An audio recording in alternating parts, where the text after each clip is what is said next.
l'homme sur lequel elles ont craqué à l'âge d'être leur père. J'avais 17 ans, il avait 40 ans, donc 23 ans de plus que moi. À l'époque, vous aviez quel âge, vous? 46 ans. Et donc vous? 21. Plutôt que de compter les années, ils ont décidé de s'aimer.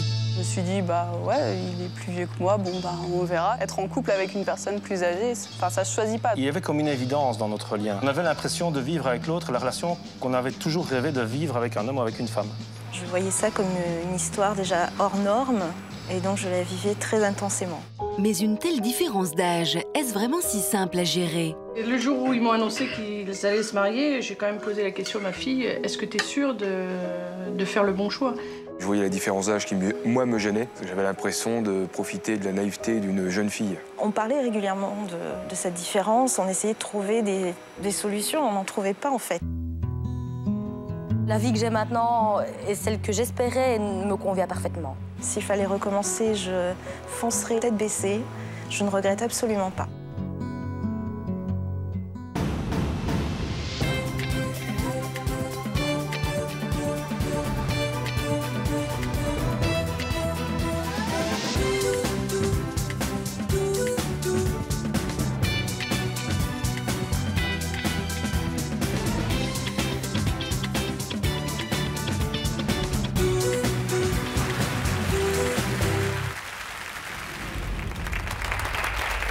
Bonjour à tous, nous sommes ravis de vous retrouver pour cette nouvelle année. Merci de votre fidélité et merci à nos invités d'être avec nous aujourd'hui.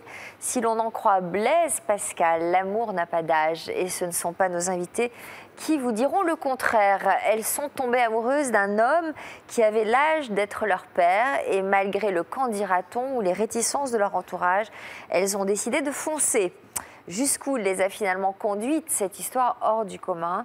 Pourquoi leur couple est-il malgré tout un peu différent des autres? Eh bien, c'est ce qu'elles vont nous raconter aujourd'hui. Et puis juste après ces belles déclarations d'amour, nous prendrons des nouvelles d'Aude et de Jackie dont l'histoire continue. Mais donnons tout de suite la parole à Joycie, une jeune femme qui, vous allez le voir, sait obtenir ce qu'elle veut. Bonjour Joycie. Bonjour. Vous aviez 22 ans lorsque vous avez fait la connaissance d'un certain Jean-François. Comment l'avez-vous rencontré? Sur mon lieu de travail, dans une boulangerie. Qu'est-ce que vous avez remarqué à force de le croiser au bout de quelques semaines? Nous avons, moi et mes collègues, d'abord remarqué ses enfants, deux petites filles qui étaient fort vives, fort sympathiques et avec qui on parlait quand même beaucoup. Et absolument pas le papa. Vous n'aviez pas remarqué le papa? Pas du tout. Et puis au bout de quelques semaines, il vous intriguait quand même un petit peu? Au bout de quelques semaines, oui, je me suis rendu compte que les petites n'étaient pas mal, mais le papa n'était pas mal non plus. Bel homme physiquement? Selon moi, oui. Oui, oui. Il venait souvent apparemment? Oui, mais avec les enfants, souvent. Il venait chaque fois qu'il avait ses enfants, le week-end, des 2 jours. Donc vous en avez déduit quoi? Qu'il était séparé de sa femme? Oui, parce que je le voyais un week-end sur 2, donc j'en avais fait des déductions. Vous parliez avec lui? Vous échangiez? Oui, mais très basiquement. Vraiment basiquement, sur les enfants, sur l'école où elles allaient, etc. Rien de plus. Est-ce que vous avez été suffisamment intriguée au point de vouloir en savoir un peu plus sur lui? Oui, au bout de quelques semaines, effectivement, je me suis dit que je ne le trouvais pas si mal que ça et que j'aurais bien voulu savoir où il habitait, déjà pour voir si c'était dans la région ou pas. Et donc, oui, je voulais en savoir plus. Alors, quel stratagème avez-vous utilisé pour en savoir un peu plus sur lui? Je lui ai fait, j'ai été aidée pour ce stratagème, je lui ai fait remplir une carte de fidélité qu'on donnait dans les boulangeries. Et dans les renseignements qu'on demandait, il y avait notamment le lieu d'habitation, la date de naissance, etc. Alors, qu'est-ce que vous avez découvert sur cette carte de fidélité? Donc, premièrement, j'ai déjà découvert qu'il habitait, je pensais, à un rayon de, je sais pas, 5-10 km. Et en fait, il habitait la rue derrière chez mes parents. Donc déjà, là, je me suis dit, c'est pas mal pour le croiser inopinément. Et j'ai ensuite vu qu'il était né, je pensais, en 1976. Moi, étant né en 89, ça faisait quand même 13 ans, 13 ans de différence. m'a fait quelque chose de voir ça. Je me suis dit, 13 ans, bah, c'est une demi-génération. Donc j'y ai un petit peu pensé, mais vraiment sans plus. Donc ça vous a pas vraiment refroidi, on va dire. Donc vous avez continué à mener votre enquête sur le terrain. Vous avez carrément décidé d'aller frapper à sa porte. Voilà. Tant qu'à faire. Voilà.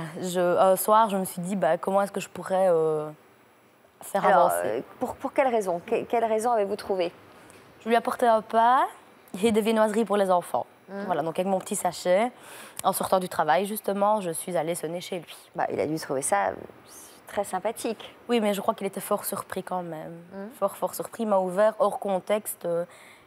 Je crois qu'il s'est un peu demandé qui j'étais. Oui, c'est ça, parce que hors contexte, parfois, on ne reconnaît pas. Pas du tout. On a un costume au travail, donc effectivement hors contexte. Donc ça a dû vous décevoir quand même. Vous vous êtes dit, si on ne me reconnaît pas, c'est mal barré. Oui, parce que bon, moi, je m'étais fait des idées éventuelles sur la soirée. Et en fait, bah, il m'a regardé, il a vu l'enseigne sur le sachet que je lui apportais.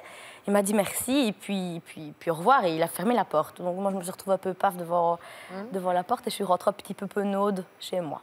Et puis, donc vous l'avez revu, j'imagine qu'il est revenu régulièrement à la boulangerie. Est-ce qu'au fil des rendez-vous, vous avez vraiment lié connaissance? Oui, donc il est revenu, mais alors tout seul, ce qui n'était jamais arrivé avant. Il venait toujours avec les enfants. Et donc là, je me suis dit que c'était quand même assez étonnant.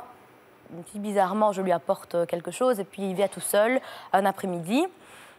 Et donc j'étais déjà très contente. Et puis en se levant pour partir, il m'a demandé s'il pouvait m'inviter à boire un verre. Donc intérieurement, je sautais de joie, mais extérieurement, je n'ai pas su répondre. Je l'ai regardé assez béatement. Et il m'a attendu ce jour-là à la fin du travail et on a échangé nos numéros de téléphone. Voilà. Et là, vous avez découvert un petit malentendu quand même. Oui, donc nous sommes allés boire ce fameux verre et c'est là, au fil de ce rendez-vous-là, au fil de la conversation, où je me suis rendu compte que la façon dont il parlait, il n'était pas né en 76, mais en fait en 70. Donc le 6 que j'avais pris, le 0 qui était écrit, je l'avais pris pour un 6. Mais c'était un 0, donc ça menait la différence d'âge à 19 ans. Et là, une nouvelle fois, je me suis dit, ce n'est plus 13 qui m'a un petit peu, pas fait peur, mais une différence d'âge qui m'a laissé réfléchir. C'était carrément 19 ans.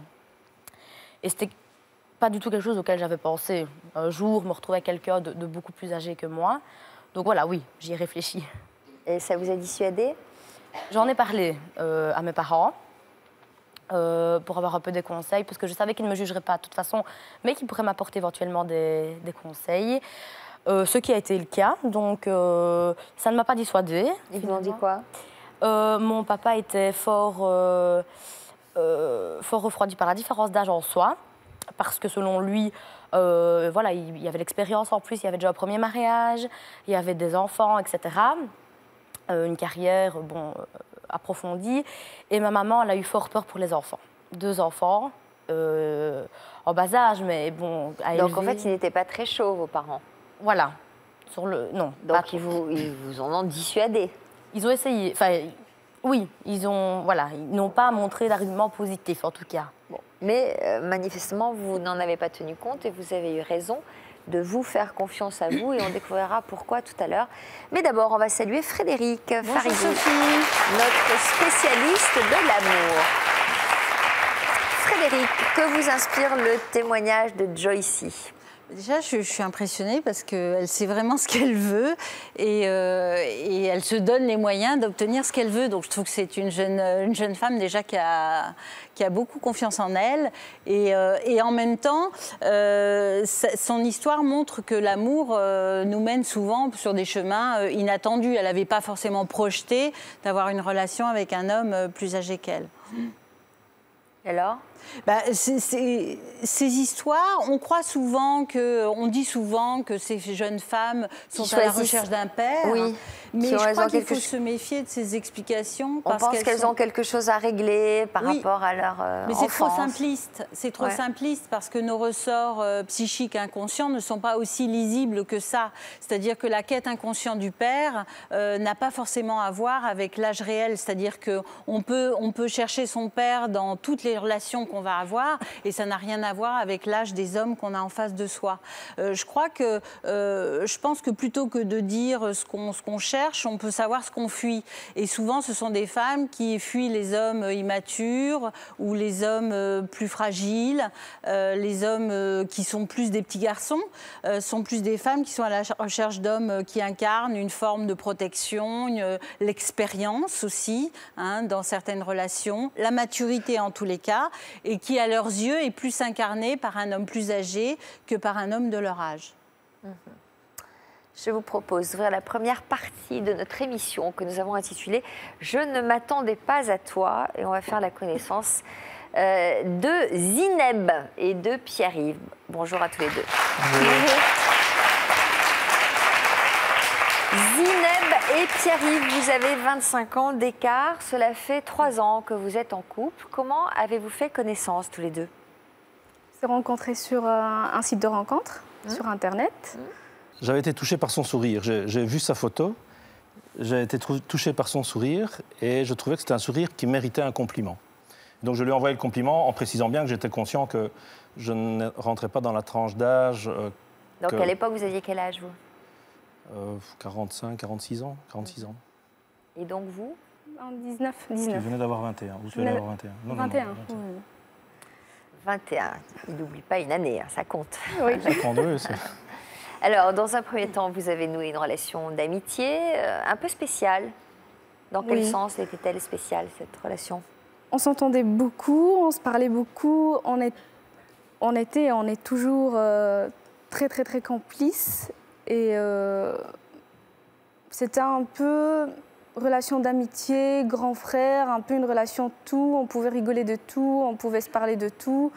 Je pense que j'ai toujours été moi-même avec lui. Et, sans ambiguïté? Sans ambiguïté, mais avec une ambivalence. Bah, donc une ambiguïté.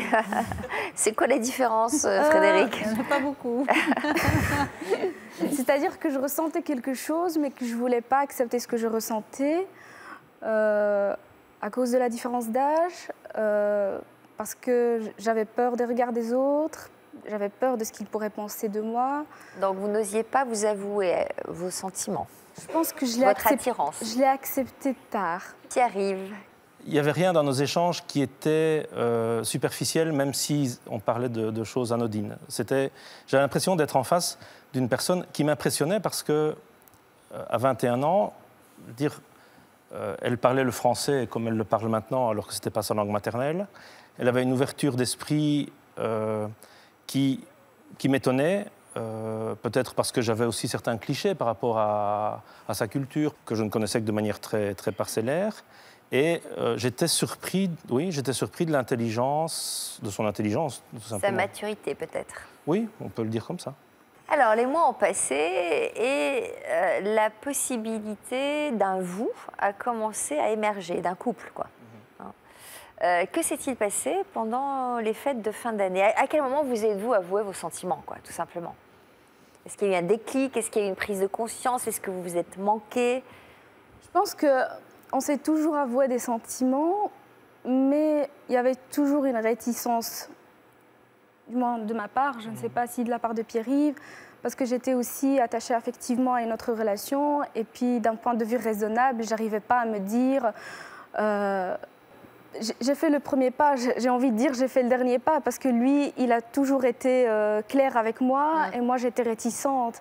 Donc à un moment donné, c'était après avoir revu mon ex, où j'ai réalisé qu'il n'y avait plus rien entre moi et cette personne, et j'étais vraiment très très contente.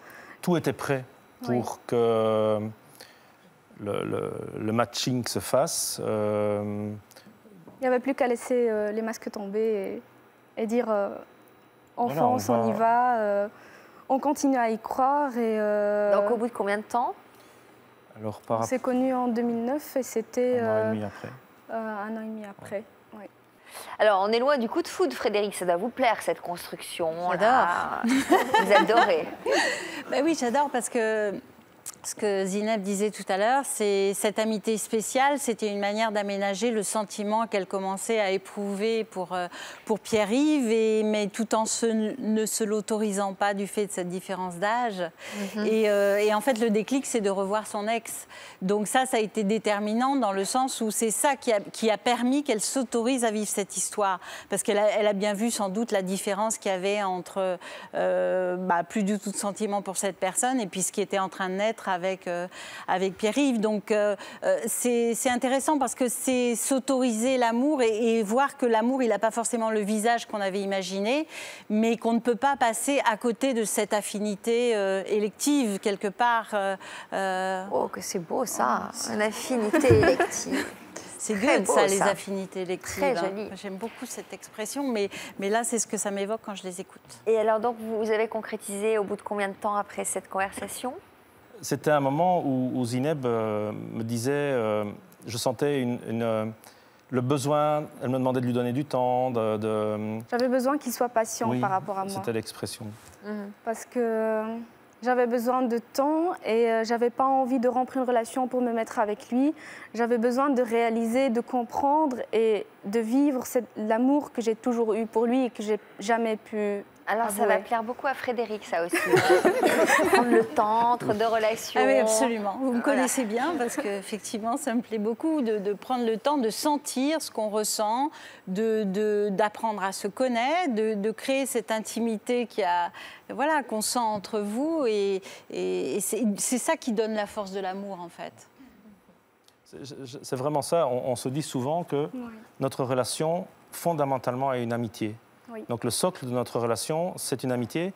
Et sans doute que si on n'avait pas été tous les deux un peu occupés ailleurs, on n'aurait pas eu cette disponibilité à construire un socle relationnel, j'ai presque envie de dire désintéressé. Parce qu'on n'a jamais été dans le calcul de la séduction.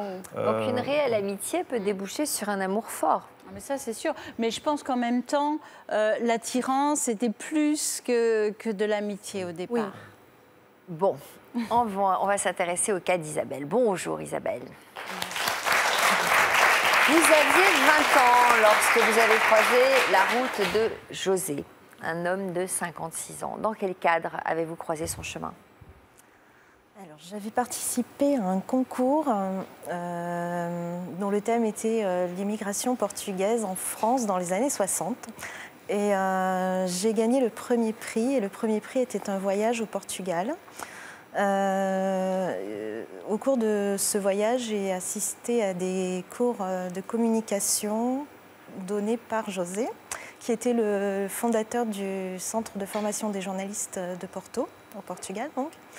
Et nous nous sommes connus comme ça. En fait, le fait que je sois la seule Française du groupe a un peu éveillé sa curiosité. Donc on a engagé une conversation qui s'est maintenue Quand vous êtes rentrée en France ? Au fil de mon séjour et ensuite après mon retour en France. Une conversation ou plus ? Non, au départ, c'était juste une conversation. Je m'intéressais beaucoup à tout ce qui avait trait à la culture lusophone. Donc le Portugal plus particulièrement, la langue. J'étais en phase d'apprentissage de la langue.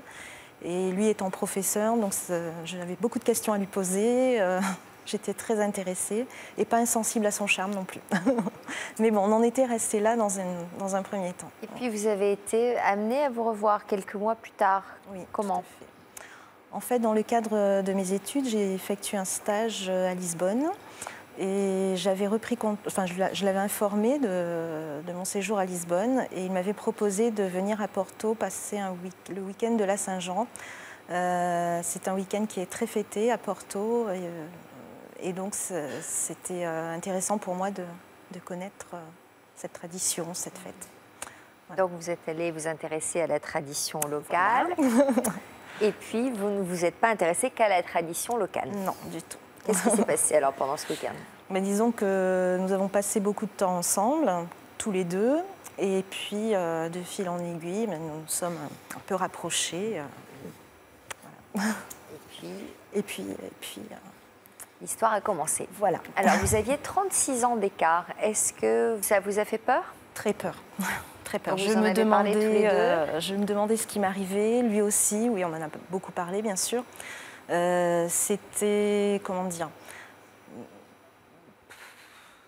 ça nous bloquait quelque part et en même temps, comme il y avait déjà des sentiments, on avait envie de vivre cette relation. Et au début, on a eu quand même quelques difficultés à la vivre pleinement. Disons qu'on a vécu 4 ans à distance, lui étant au Portugal et moi en France, je faisais mes études en France. Et on se voyait régulièrement pour les vacances, je partais au Portugal et on s'appelait régulièrement. Il n'y avait pas Internet à l'époque, donc le téléphone seulement. Et très rapidement parce que c'était très cher. Et on parlait régulièrement de cette différence, on essayait de trouver des solutions, on n'en trouvait pas en fait. Et puis un jour, il finit par vous téléphoner et il vous dit quoi? Il m'annonce qu'il a rencontré quelqu'un, une personne, avec qui il a une relation amoureuse. Et donc, il m'annonce qu'il me quitte. Et là, il m'a annoncé qu'il voulait mettre fin à notre relation. Donc là, poignard dans le cœur. Tout à fait. Donc pendant quelques jours, j'étais très très mal. Et puis, je me suis dit que ça ne pouvait pas durer, que ce n'était pas possible, ça ne pouvait pas nous arriver, pas comme ça. Et j'ai rassemblé toutes mes économies et je me suis acheté un billet de train aller simple parce que je n'avais pas assez pour acheter l'aller-retour. Et je suis partie le retrouver à Porto. C'est romantique. Voilà. Et alors ? Et alors, quand il m'a vu, le masque est tombé et il m'a avoué quasiment tout de suite qu'il avait inventé cette histoire pour mettre fin à la relation parce qu'il ne voulait pas gâcher ma vie. Il trouvait que pour lui, il allait gâcher ma vie et il ne voulait pas ça pour moi. Bon, donc vous êtes tombés dans les bras l'un de l'autre. Voilà. Et donc l'histoire a repris et vous avez acheté un billet retour ou pas ? C'est lui qui me l'a offert. Ah, donc vous êtes quand même rentrée? Oui, je suis rentrée parce que je poursuivais mes études, donc il fallait quand même que je rentre. Et puis voilà. Et puis nous avons continué à nous parler comme on le faisait avant. On a repris donc notre amour téléphonique et puis épistolaire. Vous avez envisagé d'aller plus loin? Et ensuite, au cours de la dernière année d'études, j'ai obtenu la bourse Erasmus qui m'a permis de partir étudier à Lisbonne. Toujours. Il n'y avait pas Porto, malheureusement. Magnifique ville. Voilà, j'adore.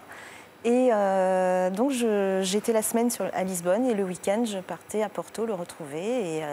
Et vos parents, comment ont-ils... Vous l'avez présenté à vos parents? Alors, il est venu en France chez mes parents. Je l'ai présenté comme étant un ami parce que j'avais très, très peur de leur réaction. Bon, évidemment, en tant qu'ami, ça s'est très bien passé. Et ensuite, ma maman, avec son 6e sens de maman, je ne sais pas, m'a dit « Tu es sûre que c'est juste un ami ?» Et bon, je lui ai raconté l'histoire. Et alors, qu'est-ce qu'elle a dit? Elle m'a dit quand même, cette différence d'âge, c'est quelque chose de... C'est une très grande différence, réfléchis bien. Moi, c'est tout réfléchi. Ouais, de toute façon, vous aviez envie de vivre l'histoire. Tout à fait. Vous préfériez la vivre plutôt que d'avoir des regrets de ne pas l'avoir vécue. Exactement, oui. C'était, je pense, je voyais ça comme une histoire déjà, je la vivais d'autant plus qu'elle était hors norme et donc je la vivais très intensément en fait. Oui, et puis cet homme devait vous apporter beaucoup intellectuellement. Oui, beaucoup, oui, effectivement. Avec du recul, sauriez-vous dire en quoi l'âge de José était en fait ce qui vous attirait chez lui? Mais peut-être ce que l'on disait tout à l'heure, la maturité, le calme, la façon plus posée de voir les choses, l'affection qu'il avait pour moi, enfin tout ça, tous ces ingrédients ont fait que... J'imagine que vous appreniez beaucoup de lui. Énormément, à tout niveau. Nous découvrirons ce que la vie vous a réservé tout à l'heure. Dans un instant, nous ferons la connaissance d'Alicia et de Mustapha. Mais d'abord, voici quelques messages de la rédaction pour nos prochaines émissions. À tout de suite. Comme nos invités, vous pouvez nous raconter votre histoire. Vous vous aimez et pourtant, votre vie sexuelle est un vrai casse-tête. L'un de vous souffre d'un trouble de la sexualité et vous craignez que cela mette votre couple en péril. Votre conjoint souffre d'une addiction à la sexualité, vous ne savez pas comment l'aider et vous avez peur pour votre histoire. Vous avez toujours souffert de troubles sexuels et cela complique vos relations amoureuses. Vous n'osez plus aller vers les femmes. Pendant des années, votre sexualité a été compliquée, mais aujourd'hui, vous avez trouvé votre équilibre. Pour nous raconter votre histoire, contactez notre équipe au 0820 16 30 15 ou connectez-vous sur le site de France 2, rubrique Toute une histoire. Vous vous souvenez certainement de Aude, 45 ans, et de Gaby, 90 ans. 45 ans les séparent et pourtant, ils filent toujours le parfait amour. Il y a 20 ans, on s'est mariés. J'étais là. Ah, t'étais là? Ah, ça va alors. J'étais pas là. Nous les retrouverons en famille dans l'histoire continue pour un anniversaire des plus symboliques. À nos 20 ans. À nos 20 ans. Comme nos invités, vous pouvez nous raconter votre histoire. Avant de vous marier, vous avez posé plusieurs conditions à votre fiancé. Vous lui avez demandé de changer de caractère ou de physique. La passion de votre conjoint prend trop de place dans votre vie de couple, vous ne vous marierez que s'il fait des efforts. Votre fiancé vous a lancé un ultimatum, il vous épousera uniquement si vous faites des concessions. Depuis, vous êtes perdu. Vous êtes en conflit avec votre belle famille et votre conjoint acceptera de vous épouser uniquement si vous vous réconciliez avec eux. Vous formez un couple mixte et votre conjoint souhaite que vous vous convertissiez à sa religion avant votre mariage. Pour nous raconter votre histoire, contactez notre équipe au 0820 16 30 15 ou connectez-vous sur le site de France 2, rubrique Toute une histoire. Bienvenue à ceux qui nous rejoignent sur le plateau de Toute une histoire. Nos invités sont tombés raides dingues d'un homme qui avait l'âge d'être leur père. Pourtant, aucun obstacle ne leur a semblé insurmontable pour faire leur vie à ses côtés. C'est le cas d'Alicia. Merci de l'accueillir. Bonjour. Bonjour. Vous avez 24 ans, Alicia. Quel âge aviez-vous lorsque vous avez croisé la route d'un certain Mustapha? Et où était-ce? J'avais 17 ans. Donc j'étais encore mineure. Et c'était au centre équestre où je montais à cheval. Et donc ce jour-là, en fait, moi, j'étais là en tant que... Enfin, je faisais mon cours, pardon. Et sa fille était également dans le cours puisqu'elle pratiquait l'équitation en même temps que moi. Et donc... il avait quel âge, lui, Mustapha? Eh ben, il avait 40 ans. Donc 23 ans de plus que moi. On ne se connaissait pas, ce jour-là, on ne se connaissait pas du tout. Parce que moi, je venais d'arriver dans ce club. Et donc, au cours de cette heure d'équitation, j'ai fait une chute de cheval, donc chose qui arrive. Et donc, je me suis retrouvée pas bien du tout, puisque j'avais mal au cervical. Et en attendant les pompiers, en fait, Mousse était à l'endroit où sont tous les parents quand ils regardent leurs enfants pendant les cours. Et donc, il s'est mis derrière moi pour me maintenir les cervicales pendant que les pompiers arrivent, puisqu'ils se sont perdus en plus. Donc, ça a duré un petit peu. Et donc, voilà comment ça s'est passé. Mais ce jour-là, on ne s'est pas vu du tout, puisque moi, j'étais un peu dans les vapes. Lui était derrière moi, donc pas du tout de vis-à-vis, en fait. Votre convalescence a duré 1 mois et puis vous avez repris vos habitudes au centre équestre. Que s'est-il passé à votre retour? Alors en fait, le jour où je suis revenue, il y a une personne qu'on connaissait en commun qui nous a dit « Ah bah tiens, Mousse, c'est Alicia, c'est elle à qui tu as maintenu les cervicales quand elle était tombée. » Et vice-versa, elle nous a présenté en fait. Et donc du coup, c'est comme ça qu'on s'est connus, puisqu'on ne savait pas du tout à quoi ressemblait l'un ou l'autre. Et là, vous avez tissé tous les deux quel genre de lien? Alors on est devenus très... Une amitié spéciale? Des super potes. Au fur et à mesure, on se chamaillait tout le temps. Donc là, des copains plutôt? Ouais, des super copains. Donc, on va dire une amitié quoi, fraternelle? Ouais, je sais pas, des super copains qui parlent de tout, qui se chamaillent, qui se font des vacheries. Des super copains, normalement, enfin, c'est pas évident qu'il y ait une telle complicité avec une telle différence d'âge. Ouais, mais c'est passé tout de suite. En fait, nos caractères ont fait que tout de suite, ça a été l'osmose. Il était dans quelle situation? Lui était marié? Il était marié. Est-ce qu'à l'époque, vous auriez pu imaginer vivre un amour avec un homme de cet âge-là? Pas du tout. J'y avais jamais pensé, en fait, puisque... Vous n'y pensiez pas du tout? Non. Non, on ne pense pas être en couple avec une personne plus âgée. Enfin, ça ne se choisit pas. Donc, là, on est vraiment tombés, l'un sur l'autre. Et puis, au fil des mois, votre relation est devenue de plus en plus intense. À quel moment avez-vous compris qu'en fait, vous faisiez fausse route et que ce qui vous liait à Mustapha, c'était bien plus que de l'amitié? Alors, en fait, on était devenus très, très complices, des bons copains. Et un soir, il y a eu la fête du club du centre équestre. Donc, où il y avait tous les cavaliers, les parents, enfin tout le monde. Et donc Mousse, moi et une copine, on est allés se promener dans la forêt qui était à côté du club. Donc il faisait nuit, donc c'était un peu sympathique, on se faisait peur et tout ça. Donc on se tenait la main tous les trois. Et au final, on s'est rendu compte, ça a été en se tenant la main, on s'est rendu compte que c'était pas, sans rien se dire, hein, mais c'était pas se tenir la main entre copains, quoi. Et donc du coup, voilà, la soirée a progressé comme ça, et au final, on s'est embrassés, et puis voilà. Et la copine, vous l'aviez semée? La copine, c'était au fur et à mesure de la soirée, donc on était sortis de la forêt et tout ça, mais oui, au final, elle n'était plus avec nous, mais voilà, l'histoire a commencé alors là. là, vous êtes dit quoi? Sur le coup, j'ai pas trop réfléchi, j'ai pas cherché à comprendre. C'est après que je me suis dit, ouais, il est plus vieux que moi, on verra si ça marche pas. Après, je me suis dit, il est marié, c'est pas, on fait pas ça comme ça, quoi. Lui, il devait être un peu plus. Alors lui, perturbé. était pas du tout dans la même situation que moi. Il se posait beaucoup plus de questions. Déjà, il était marié, donc là, ça allait pas du tout. Puis la différence d'âge, il s'est senti vraiment, vraiment mal, en fait. Et alors, donc, il a pris la décision de tout arrêter? Pas du tout. Pas du tout. Non, en fait, on a continué comme ça. En général, c'est les femmes qui prennent ce genre de décision. Enfin, à part votre amie. Mais, dans quel sens les choses ont-elles évolué? Au début, en fait, on s'est mis un peu dans notre bulle. On a été même un peu...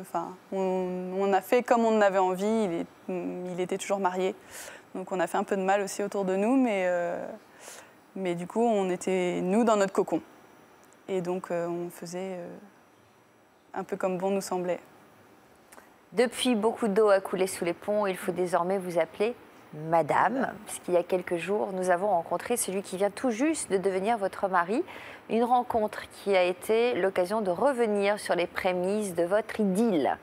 Au jour le jour, c'est le titre du reportage que nous avons tourné chez vous, à Lamballe, dans les Côtes-d'Armor. Lamballe, dans les Côtes-d'Armor. C'est ici, dans ce centre équestre, que se sont rencontrés il y a 6 ans Alicia, 24 ans, et Mustapha, 48 ans. Une histoire qui a démarré de manière un peu rocambolesque. C'était un cours d'obstacles, il y avait un obstacle qui était juste là. Et donc, à la réception de cet obstacle, moi et le cheval, on est tombés, parce que, les choses qui arrivent. Mais la voyant pas bien du tout, blanchir et vraiment avoir très très mal. Donc je l'ai pris par le cou pour lui maintenir les cervicales, pour que la douleur soit plus simple, quoi. Du coup, tu étais penché. Et j'étais penché, vu qu'elle était assise sur une chaise, en attendant les pompiers, quoi. On avait un lien déjà, tous les deux, quoi. On avait une chute en commun. C'était mon héros. Après la chute, c'est le coup de foudre, ou presque. S'ils se sont rencontrés dans ce centre, c'est parce qu'à l'époque, Mustapha accompagnait sa fille à son cours d'équitation. Tu montes là? Bah ouais. Tu veux que je t'aide à brosser? Je veux bien. Tu m'as donné un cadeau, là. Je te jure. Mélissa a 19 ans, et c'est donc la belle-fille d'Alicia. On a plutôt une relation comme une copine, en fait. Moi, je la considère pas comme ma belle-fille, quoi. C'est Mélissa, oui, c'est la fille de Mousse, mais c'est une copine, puisqu'on a la même passion, donc... C'est ma coach en concours. Des fois, je doute un peu, hein. Si les deux jeunes filles se sont tout de suite bien entendues, du côté de la famille d'Alicia, les débuts ont été plus compliqués. Ça va, toi? Ça va? Ça va, ben maman. T'as du retard, toi? Comme d'hab. Ça va bien? Ça va et toi? Dans les premiers temps, les parents d'Alicia ont eu du mal à accepter le choix de leur fille. Même carotte, ça en est mal. À ton âge, on n'élimine pas aussi facilement. À mon âge, tu peux poser. Et le jour où ils m'ont annoncé qu'ils allaient se marier, j'ai quand même posé la question à ma fille, est-ce que tu es sûre de faire le bon choix? Parce que sachant qu'il y a une différence, Mousse a des enfants, Alicia en a pas, Mousse dit qu'il en veut pas, donc réfléchis bien. Désormais, tout semble être rentré dans l'ordre. La différence d'âge, on la voit pas aujourd'hui, on la ressent pas aujourd'hui. On a quand même l'âge qu'on veut bien se donner dans la tête. Voilà, après, on peut être vieux dans sa tête ou jeune dans sa tête. Bon, Mousse est jeune dans sa tête, il est même gamin de temps en temps. Donc voilà. En se mariant avec une femme de 24 ans, sa cadette, Mustapha a dû se faire à l'idée de côtoyer des gens plus jeunes. Une cure de jouvence pour ce presque quinquagénaire. Ouais, depuis hier. Ça va, ma chérie. Toi, mon amour. Bien. Ça va, toi? Moi qui me prenais pas pour un vieux, le fait d'être avec des jeunes, ouais, là, on sent qu'on est vieux. Forcément, il vous le rappelle. On est quand même parfois obligé de le ménager de temps en temps. Oh, j'y crois pas à ça. J'ai jamais fait attention à leur âge en fait. C'est une question d'état d'esprit, c'est que ouais. Voilà, ils sont même folie, même même ouais, humour, même délire, univers, donc finalement ça aurait peut-être pu choquer plus si vraiment l'un était voilà, ils avaient des caractères très différents. Là, c'est pas le cas. Enfin, ils ont trouvé un équilibre, donc après c'est ça pour moi la priorité. Ouais. Simple et naturel. Simple et non, j'ai dit simple et naturel. Non, tu peux dire simple en fait. Malgré leur insouciance, Alicia et Mustapha sont bien conscients que leur situation n'est pas anodine. Une différence d'âge, c'est pas simplement l'aspect physique qu'on peut avoir là, à côté de l'autre. Il y a des choses que je suis plus prêt à faire. De mon côté, je veux pas d'enfant. Je pense qu'il y a un âge pour tout. Et puis à 48 ans, se lancer dans les couches et tout ce qui s'ensuit, non.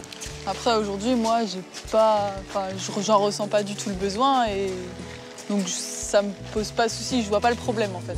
Pour l'heure, Alicia et Mustapha se suffisent à eux-mêmes et vivent au jour le jour. C'est beau la Bretagne. Merci d'applaudir Mustapha.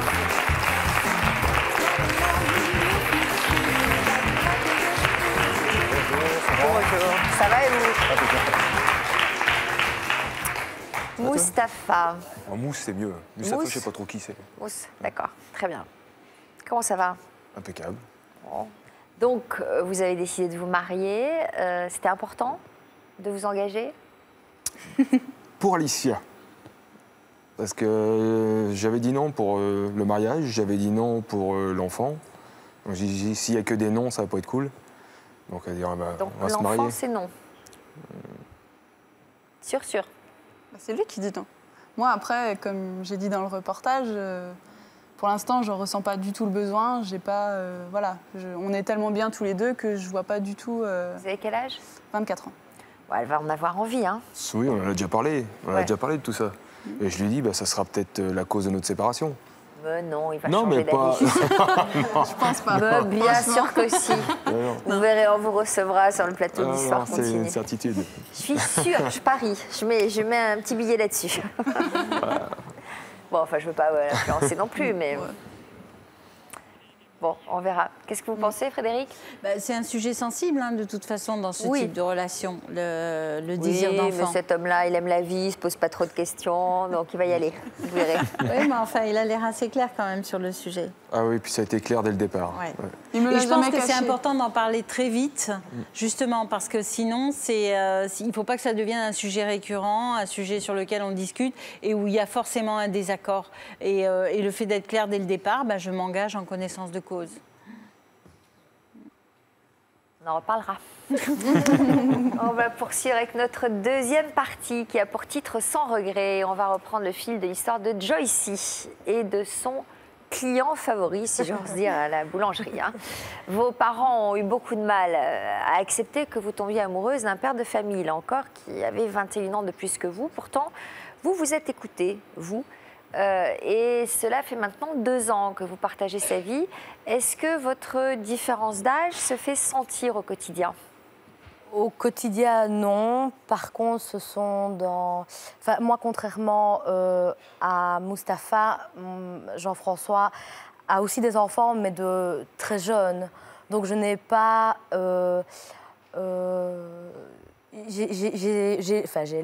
J'ai à la maison de petites filles. Je n'ai pas des adultes ou de grands ados. Mais pour la différence d'âge, c'est dans des spots. C'est des petits moments spots. Par exemple, l'autre jour, je ne sais plus pourquoi, à la télévision, ils ont reparlé de la catastrophe du Heysel au football. Et donc, ils commencent à en parler, tu te rappelles et tu te souviens. Et puis, je l'arrête et je dis, mais Jean-François, je n'étais pas né, moi. Et là, j'ai vu qu'il... Et ben oui, il avait déjà 17 ans, et puis ben moi, j'étais pas du tout née. Et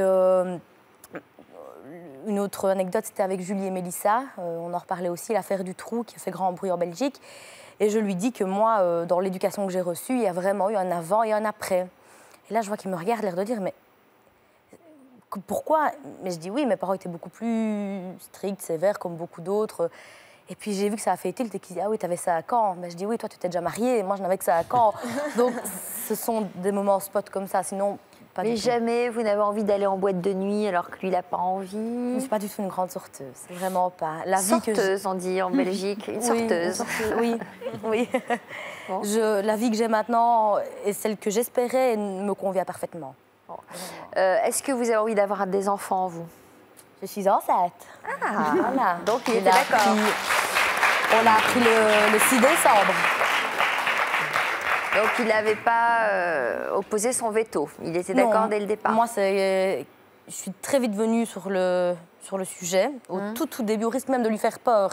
En prison, que ce n'était pas dans la semaine, dans le mois, mais que voilà, j'avais à l'époque 22 ans et que je savais qu'un jour ou l'autre, ça viendrait. Je le savais. Et que, voilà, il avait 19 ans de plus que moi, il était déjà papa 2 fois. Ah oui, c'est logique. Quand on choisit une jeune femme plus jeune, voilà, c'est ce qu'il m'a dit. N'est-ce pas, Mousse? Je suis convaincue. Non, bon. Voilà, je voulais que ce soit clair. Autant le mariage, c'était pas vraiment une priorité, mais par contre, l'enfant... Oui, et puis j'ai l'impression que vous, comme le disait Frédéric, quand vous voulez quelque chose, voilà. c'est comme ça. Hein, non, clair. je lui en ai parlé, voilà, je voulais que ce soit clair. Voilà, et ben on va l'accueillir, Jean-François.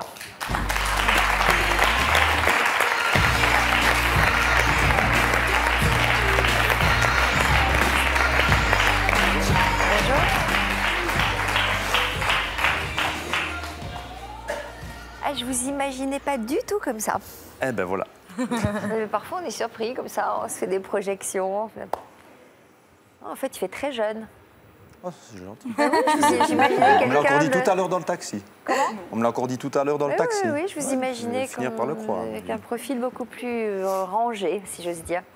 Alors, dans quel état d'esprit vous étiez lorsque vous avez appris que Joycey avait seulement 22 ans? Je me suis posé plein de questions. D'abord, je vais dire les intérêts de discussion, on va dire. On n'a pas forcément les mêmes sujets de conversation. D'abord, pourquoi vous alliez dans cette boulangerie? Elle vous plaisait? Vous l'aviez remarqué? Tout. Ça n'a rien à voir, non, pas du tout. En fait, c'est par hasard, mes 2 filles, dimanche, voulaient un petit pain au chocolat et un croissant. Et l'endroit où j'allais, je vais dire, entre guillemets, régulièrement, était fermé. Donc j'ai un petit peu réfléchi. Je me suis dit, est-ce qu'il y aurait bien une boulangerie? Et j'ai pensé à la boulangerie où elle travaillait sans savoir qu'elle y était. Et donc je suis arrivé là, et on a déjeuné, et puis j'y suis retourné une quinzaine de jours après. Pas du tout de coup de foudre? Non, enfin je l'avais remarqué parce qu'elle passe pas inaperçue quand on l'entend parler dans la boulangerie, mais non. Quand elle a sonné chez vous avec des pains au chocolat et des croissants, vous vous êtes dit quoi? Je me suis rien dit du tout. J'étais surpris parce que déjà je m'attendais pas à la voir. Rien dit du tout, si, vous vous êtes dit quand même. Oui, mais pas sur le moment, quoi. Ouais. Donc elle est. Vous y avez pensé après? Oui, j'y ai pensé après. Vous avez eu du mal à vous endormir le soir? Un petit peu, oui. Et vous vous êtes dit quoi? Je me dis, c'est quand même... J'avais vu qu'elle sympathisait avec les filles, je vais dire, entre guillemets. Donc je me dis, mais se déplacer quand même jusqu'à la maison, juste pour venir amener 2 petits gâteaux, ça me paraissait un peu bizarre. Donc vous êtes retourné à la boulangerie Donc j'y suis retourné, encore une fois, je pense, avec les filles. Et puis j'y suis allé une autre fois seul. Et j'en ai profité pour la remercier par rapport à ce en lui amenant des fleurs? Non, du tout, je ne lui ai rien offert du tout, ni pas de pain au chocolat non plus. Bon. Non, je l'ai juste remercié pour les filles et je lui ai proposé que si elle voulait qu'on aille boire un verre un jour. Et puis c'est elle qui n'a pas su me Ce qui me répondre. fait rire, c'était combien ça? 15 jours après? Ça a dû gamberger pendant 15 jours. Oui, quand même. Oh Ouais, là je là dirais là. au moins une quinzaine de jours. Ouais, au moins, pour en arriver là, au verre. Oui, c'est vrai. Bon, et la grossesse, alors? Enfin, je veux dire, vous... Pardon. Oui.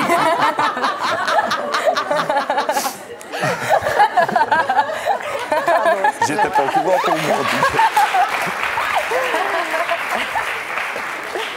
Non, mais ça vous a surpris, vous y attendiez, vous étiez d'accord D'accord, oui, tout à fait. D'ailleurs, au moment où on a une relation, je vais dire, qu'on s'est rendu compte que c'était sérieux aussi bien que pour l'autre, ben, je m'attendais aux questions, évidemment, qu'elles allaient arriver un jour ou l'autre. Donc j'y ai réfléchi seul, d'abord. Parce que je me suis dit, je ne vais pas lui faire croire que oui, peut-être dans un avenir plus ou moins proche, et puis après dire non. Donc si c'était non, c'était non, et si c'est oui, ben... Donc vous avez réfléchi combien de temps? Je ne sais pas, je ne vais pas dire comme ça. Peut-être je sais pas, un mois. Ah, quand même. Ouais. Ben, elle ne m'avait pas posé la question un avant. mois de en même temps. réflexion seule. Ben, seule, elle était là, mais je veux dire, je lui en parlais pas, quoi. D'accord. Voilà. Et vous avez fini par vous marier? Oui. Parce qu'on voit une belle photo, là, ça doit être le jour du mariage? Oui. Oh, très bien. Et donc, cette naissance est prévue pour quand? Mi-août. Et avec vos filles, ça se passe bien? Oui. Ouais. Elles ont un avis sur les différences d'âge ou pas? Non. Je crois qu'elles ne se rendent pas vraiment compte. Je pense pas. Elles n'ont jamais posé de questions à ce sujet-là. Elles sont petites, donc pour elles, un adulte, c'est un adulte, et puis... Ouais. Ça vous angoisse, vous, l'avenir? Bah, je vais dire, il y a beaucoup de choses qu'elle se retrouvera toute seule un jour, plus que moi, je vais dire, dans la logique des choses, mais... Vous avez eu le temps d'y réfléchir seul?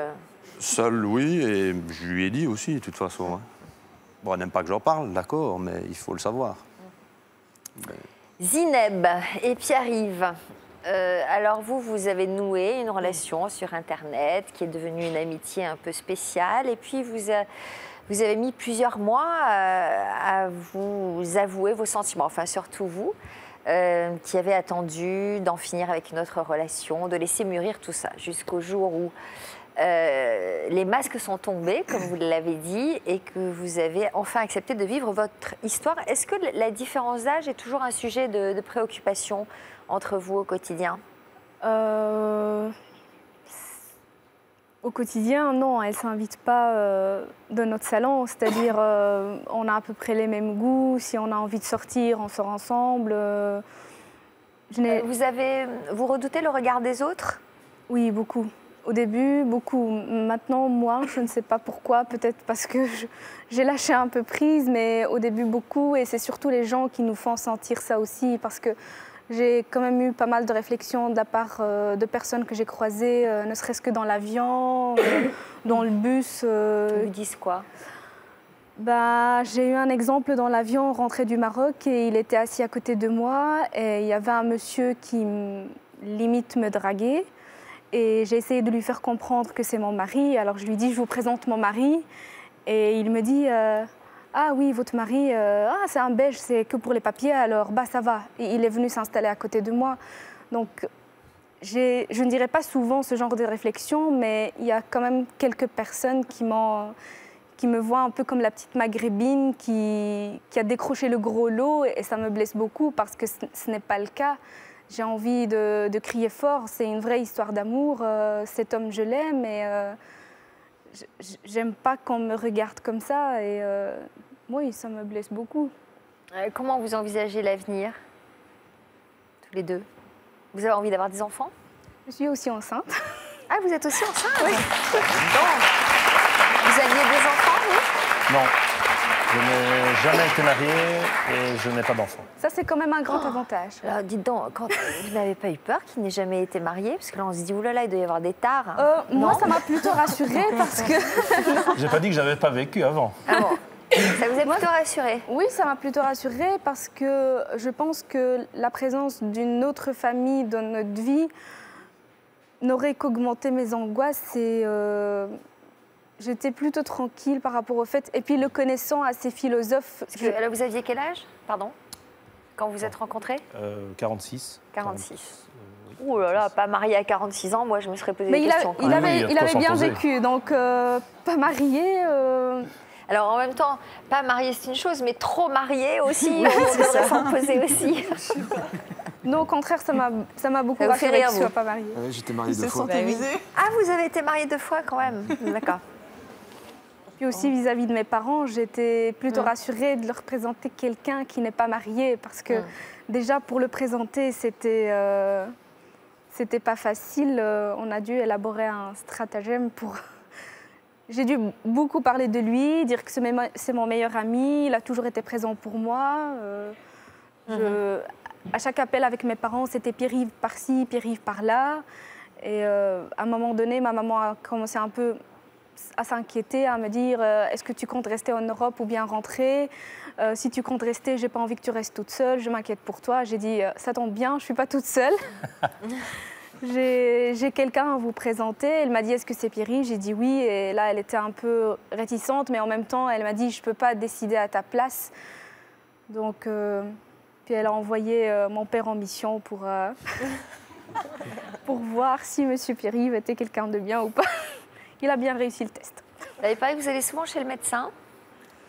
Depuis que j'ai 50 ans, oui. Oui, je suis prié de faire des check-up. Ah, vous êtes prié d'y aller? Oui. De vous entretenir, faire du sport? Oui, enfin, là je suis prié, mais pour le moment ça en reste à la prière, je vais dire. Parce que t'as pas décroché le gros lot, mais un peu gros lot quand même. Enfin, un peu trop gros lot. Ah oui, d'accord. Bon, en tout cas, vous vous aimez tous les deux, ça se voit. Vous vous regardez amoureusement et ça fait plaisir. Merci. Voilà. Donc le bébé est prévu pour quand? Mi-juin. Et vous êtes mariés? Oui. Oui, on s'est mariés 3 fois. 3 fois? On a fait un mariage civil et puis on a fait une fête de mariage en Belgique et ensuite on a été au Maroc pour faire une fête de mariage au Maroc. D'accord. Magnifique. On a pris le temps aussi pour le mariage. À l'âge de 20 ans, vous avez craqué pour un homme de 36 ans, votre aîné. Vous vous êtes d'abord aimé à distance pendant 4 ans et puis vous avez finalement choisi de poser vos bagages dans quel pays? Au Portugal. Au Portugal. Donc vous avez vécu avec lui. À quel endroit alors? À Lisbonne? À Porto. À Porto.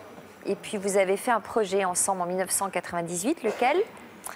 Bien, celui d'avoir un enfant. Moi, j'avais toujours eu très envie d'avoir un enfant. J'en avais parlé aussi dès le départ. Avec le temps, je comprenais les réticences de José. Il en avait, lui, de son côté? Oui, il avait 4 enfants d'un premier mariage. Tous plus vieux que moi, bien sûr. Et j'arrivais à comprendre donc ces réticences, mais en même temps, je me disais, moi, j'aimerais quand même avoir un enfant. Je m'étais un peu résignée en fait, au fait de ne pas en avoir. Et puis, c'était quand même resté au fond de moi et c'est revenu à ce moment-là. C'est parce qu'on est rattrapé par l'horloge biologique quand on est une femme. Ouais, mais je suis ça pas le une problème. femme, c'est ça le truc. Ben oui, non, mais elle, oui. Oui, mais vous partagez la vie d'une femme. Ouais. Voilà. Non, on va s'arranger. Voilà. Donc finalement, il a accepté, vous avez eu un enfant. Quel genre de père a-t-il été pour son enfant? Un père merveilleux, toujours prêt à s'occuper de son enfant. Il a été très très présent dans l'éducation de son fils. Voilà, le V de la victoire. On a réussi. Et pourtant, cette naissance a mis votre couple à l'épreuve. Oui, pas tout au début, parce qu'on est pris par l'engrenage des couches, des biberons, enfin bon, bref, la vie d'une maman, d'un papa. Et comme vous voyez, nous sommes radieux quand même. Et ensuite, il y a eu quand même, je pense que là, on a commencé à avoir quelques petits conflits par rapport à l'éducation de l'enfant, par rapport à... un peu vieux jeu? Oui, un petit peu. Il y avait, et puis par rapport à moi aussi, je sentais qu'il y avait une pression plus importante. Pour vous garder à ses côtés, voilà, il était très rassuré quand il pouvait me voir, en fait. Il ne fallait pas que je m'éloigne trop. Donc, moi qui suis une personne très indépendante et... peur de vous perdre, un peu voilà, jaloux. Oui, il avait besoin d'être rassuré, peut-être, et je n'ai peut-être pas été à la hauteur à ce niveau-là. Donc c'est devenu un peu pesant. Oui, tout à fait. Et vous en êtes où tous les deux aujourd'hui? Aujourd'hui, nous sommes séparés depuis septembre 2007. Il habite au Portugal et j'habite à Bordeaux. Nous maintenons une relation d'amitié. Je pense que moi, j'éprouve une très grande amitié, une très grande tendresse pour lui. Je lui suis très reconnaissante de m'avoir donné le fils que j'ai aujourd'hui. Et lui n'est pas trop malheureux? Si. Hein? Si. Si. Ça, c'est... si. L'éloignement de Léo... Vous allez le voir régulièrement? Il va voir son père régulièrement? Léo va voir son papa toutes les vacances scolaires. Il s'appelle très régulièrement aussi. Voilà, il y a un contact qui est maintenu avec le papa, la famille, les amis. Enfin, avec le recul, vous vous dites quoi? Que vous vous félicitez d'avoir vécu cette histoire et que vous l'auriez regretté? Oui. Enfin, je ne l'aurais pas vécu, je ne l'aurais pas su. Mais je suis très heureuse de l'avoir vécu. S'il fallait recommencer, je foncerais les têtes baissées. Je ne regrette absolument pas. Et sur la différence d'âge? Non plus, je pense que ça a été très enrichissant. Ça m'a beaucoup apporté à tout niveau, au niveau de ma personnalité. J'ai appris à voir les choses peut-être d'une façon différente. Ça m'a enrichi culturellement, puisque j'ai pu apprendre une nouvelle langue, connaître un autre pays. Et... Vous pensez que c'est à cause de la différence d'âge que vous vous êtes éloignés, ou c'était la vie de votre couple et l'usure naturelle d'un couple? Il y a peut-être un peu de la différence d'âge, peut-être un peu de l'usure habituelle, mais en même temps, nous avons vécu... Plus que l'âge, peut-être, c'est le temps. On n'en est pas au même stade de la vie, quoi. C'est-à-dire que lui peut-être était retraité alors que vous étiez en pleine activité, et à un moment, il y a un déphasage. Oui, oui. Je pense qu'on n'a plus les mêmes aspirations parce que moi, j'étais maman au foyer, je travaillais de temps en temps et j'aurais aimé me réaliser professionnellement et je n'ai pas pu le faire. Vous le faites aujourd'hui? Je commence à y arriver. C'est pas encore ça, mais je C'est important ça, Frédéric, les stades de la vie? Oui. Plus que la différence d'âge et les incapacités physiques. Parfois, il y a des décalages qui peuvent s'installer, par exemple, quand il y a une grosse différence d'âge, au moment de la retraite, où on n'a plus les mêmes attentes vis-à-vis de l'existence, ou à un moment donné, il y a des différences générationnelles qui ne se faisaient pas sentir et qui se font sentir. Effectivement, quand on a un enfant, ce n'est pas systématique, hein, parce que ça peut très bien se passer, mais effectivement, ça peut déclencher ça. C'est pour ça que c'est vraiment... Pour gérer cette différence, il faut vraiment réussir à en parler et puis à accepter la différence de l'autre, mais ça comme dans tous les couples. Alors je dirais que là, la différence est affichée, donc on en parle plus, et souvent ce sont des couples solides, hein, parce que les différences, on en parle dès le départ. Alors que dans un couple où la question ne se pose pas, ben on passe cette phase fusionnelle, on croit que tout va bien, et puis on commence à gérer les différences quand on s'aperçoit que... on a un autre en face de soi. Donc là, la différence, elle est affichée. Donc le dialogue, il s'instaure tout de suite. Et je pense que le problème principal de ces couples, c'est vraiment cette histoire d'enfant. Si l'homme n'a pas un désir d'enfant et il n'a pas de désir d'enfant, il a le droit parce qu'il a pu avoir fait une famille précédemment, c'est important de le savoir dès le départ pour se construire en connaissance de cause. Très bien. Merci pour ces témoignages. Vous vouliez ajouter quelque chose? Oui, je disais, nous avons vécu 12 ans ensemble, ce qui est beaucoup plus que bon nombre de couples aujourd'hui. C'est vrai. Merci beaucoup. Ce sont de belles histoires d'amour que vous nous avez proposées aujourd'hui, des histoires comme on les aime dans notre émission Anticonformiste et pleine de rebondissements. Merci beaucoup. Merci Frédéric. Aude, notre prochaine invitée, en sait quelque chose puisqu'elle aussi a dû dépasser le regard des autres.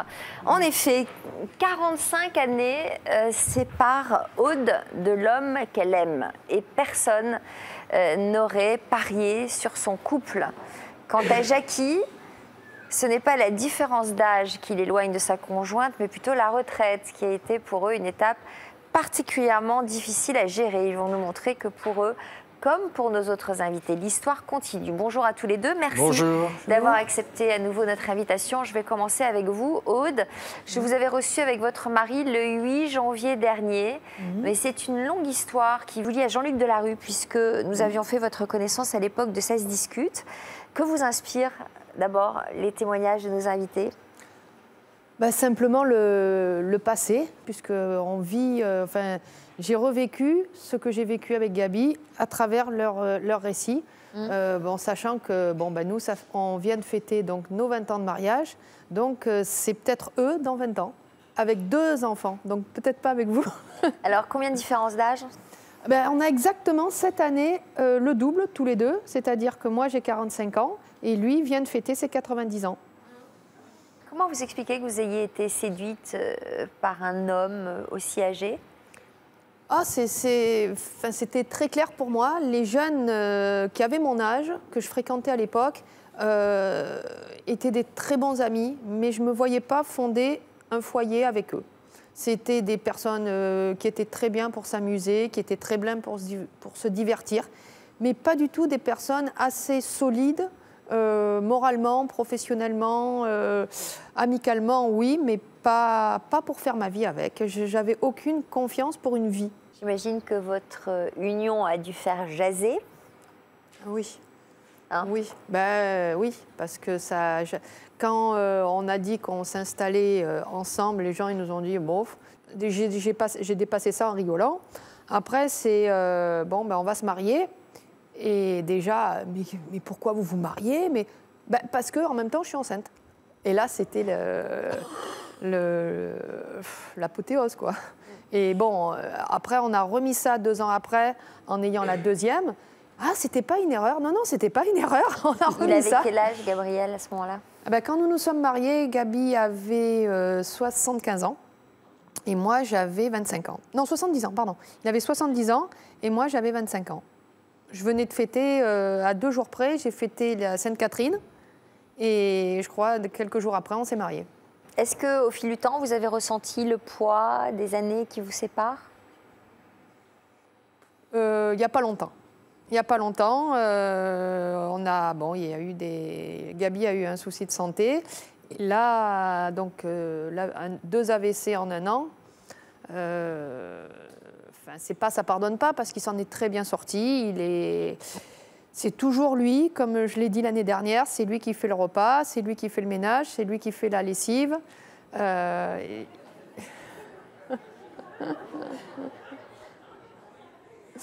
Qu'est-ce qui se passe là? Il y a une révolution dans le public. Non, alors qu'est-ce qu'elles sont en train de se dire? Que nous, on en veut bien, beaucoup plus âgé s'il fait tout ça? C'est ça? Vous dites ça? Un homme au foyer plus âgé, elles sont d'accord? Oui. Comme je l'ai dit à l'époque, à l'époque de l'émission de la rue, j'ai jamais changé les couches de mes enfants.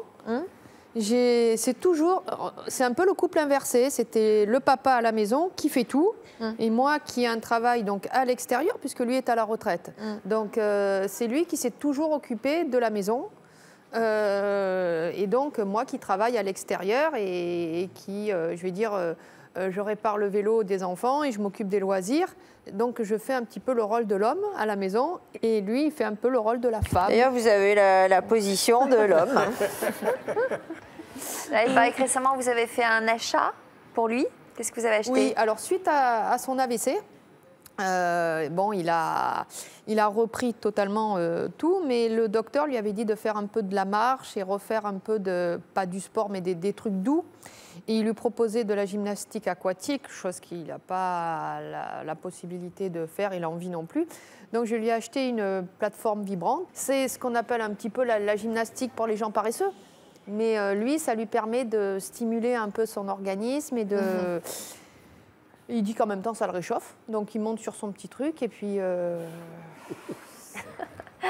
Alors, comme nos invités du jour, vous souhaitiez mettre un terme aux idées reçues et assumer votre amour aux yeux de tous. Votre mari a beau avoir le double de votre âge, cela ne vous a pas empêché de fêter vos 20 ans de mariage et pour célébrer l'événement, vous avez accepté de nous ouvrir les portes de chez vous. Ça se passe au Pen Mirabeau, dans les Bouches-du-Rhône. À l'époque, il avait 70 ans et moi, j'avais 25 ans. Alors qu'elle commençait tout juste sa vie d'adulte, Aude avait choqué son entourage en s'installant avec un homme de 45 ans, son aîné. J'ai rencontré une personne qui était un petit peu l'inverse des jeunes de mon âge. Quelqu'un en qui j'avais confiance pour créer un avenir. Avec un homme de 70 ans, ça ne vous posait pas de problème?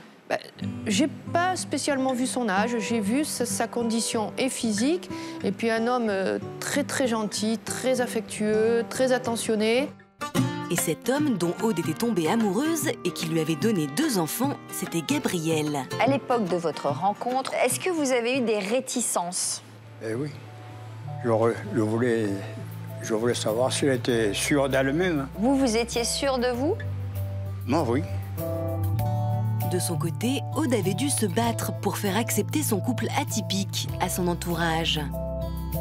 Vous vivez dans un petit village, donc les regards et les jugements, peut-être encore plus qu'ailleurs, sont difficiles à vivre, non? Même aussi bien dans mon entourage que familialement, je n'ai pas laissé le mot à la critique.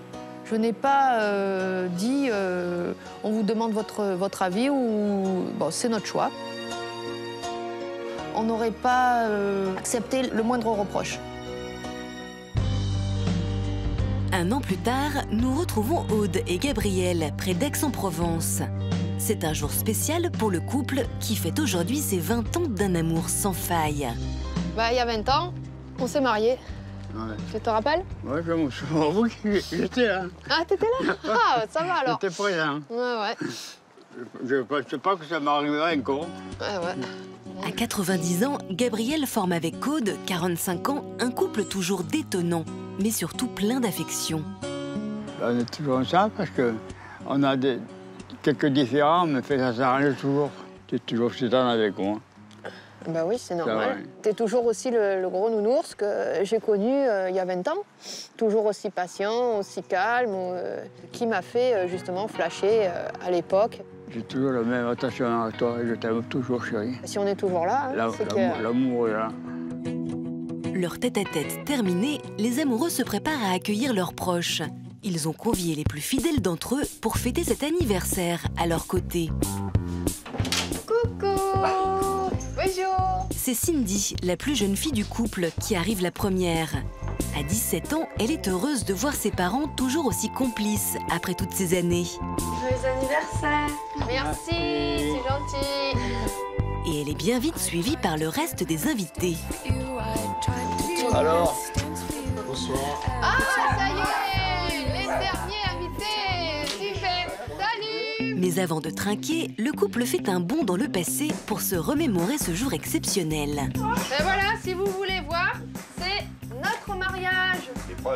L'épreuve de notre mariage. Vous avez Jean-Philippe avec 20 ans de plus. Donc, c'était mon grand témoin de mariage. Et d'ailleurs, c'est le pull de notre mariage. Si tu le vois, il est là. C'est le même. Agnès, la fille aînée de Aude et Gabriel, n'a pas pu faire le déplacement, mais elle a chargé sa sœur d'une mission. J'ai une petite surprise à vous montrer. Coucou! Salut! Ça va, chérie? Ça va, papa? Ça va, mon poulet. Je vous souhaite un joyeux anniversaire de mariage. J'espère que ça va encore continuer sur cette lancée. Et voilà. Je vous souhaite que du bonheur. Merci beaucoup. Merci, chérie. C'est vrai que tu nous manques, hein, et on aurait aimé que tu sois parmi nous. Bon, mais le fait de te voir, déjà, ça fait plaisir. Gros bisous, chérie. Bisous, papa. Gros bisous. Bisous. Bisous. Ciao, ciao. Bisous Agnès, à bientôt. Attends, on te marque. Émue par toutes ces marques d'affection, Aude veut elle aussi prendre la parole. Je voulais tous vous remercier d'être venus pour nos 20 ans. Même s'il y a eu des personnes, des fois, qui ont mal accepté notre mariage, vous avez toujours été là. Je vous remercie tous et je suis contente de continuer au bout de 20 ans. Suite à un séjour à l'hôpital, Gabriel avait dû se séparer de son alliance. Aude a choisi ce jour symbolique pour la lui remettre. Je me sentais tout nu. Je suis remarié, ça y est. Avec la même, hein? Ouais. J'ai pas changé. Allez, un bon coup. Ouais, on va arrondir ça, hein? Ouais.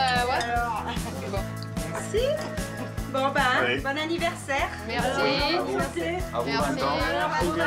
À nos 20 ans, oui, c'est ça. À nos 20 ans. À nos 20 ans.